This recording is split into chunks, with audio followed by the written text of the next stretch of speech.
You may have data warehouses or databases that are part of your structured data environment. Could be ODS. These typically come from constituent data environments from various parts of the organization and may or may not be stitched together. But then there's semi-structured data coming from other sources, things like web tracking or product attributes, connections between similar entities in a graph style. All of those end up being in a separate environment. They can't be modeled readily into a structured environment, or it requires a heavy lift. Then there's all the unstructured data. So things like emails or documents, images, videos, audio files, all of which provide valuable content that could be mined, but require additional sources and additional storage. And then as we move towards real time, increasing that velocity towards streaming data, where you might have IoT or sensor information, social media, weather, traffic, stock quotes, all kinds of different real-time information that could be fed into applications. It starts to increase that velocity, and now we have point solutions for all of these things.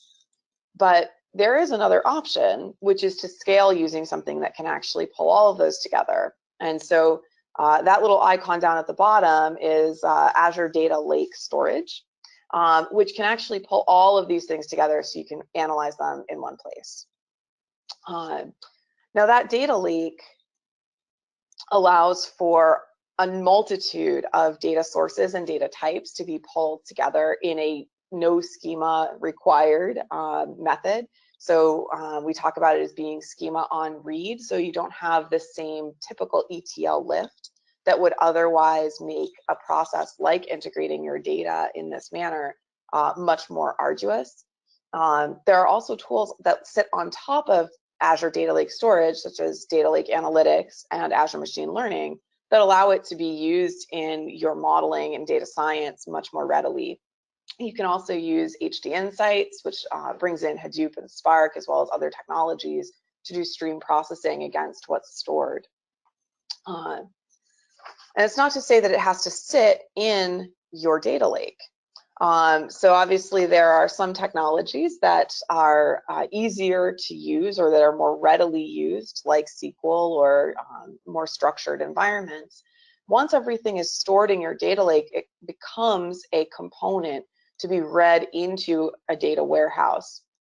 So it's in talking about the Azure SQL Data Warehouse, that enables you to bring in data from that data lake, from all of those unstructured, semi-structured stream processing sources, and leverage them against other structured data, such as SQL databases or other environments. You can have them in Azure or not. All of those are then pulled together into a data warehouse if you want it to be structured, and those can then be served up to applications like Power BI for business intelligence, or into machine learning applications much more readily, so that you're not dealing with the same schema on read as you move up the stack. The nice part about Azure SQL Data Warehouse is that it's immediately massively parallel processing, which gives you the same scalability and parallelization for the volume processing that you would otherwise get with a massively parallel processing appliance without the enormous overhead.